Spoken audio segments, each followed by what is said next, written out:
Assalamualaikum warahmatullahi wabarakatuh. Sampurasun.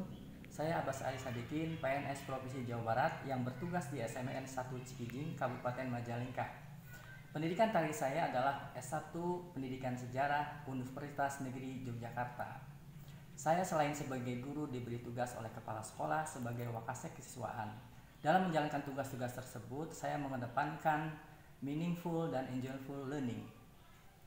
Alhamdulillah, tugas-tugas tersebut saya laksanakan dengan baik dan mencapai target kurikuler yang sebelumnya saya tetapkan. Itu semua berkat kerja keras dan kerjasama dengan pihak terkait.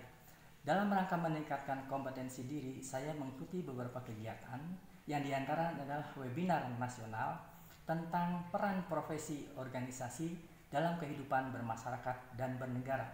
Adapun upaya lain dalam meningkatkan kompetensi diri itu, saya sekarang sedang menempuh S2 di IAI Bunga Bangsa Cirebon, mengambil jurusan manajemen pendidikan.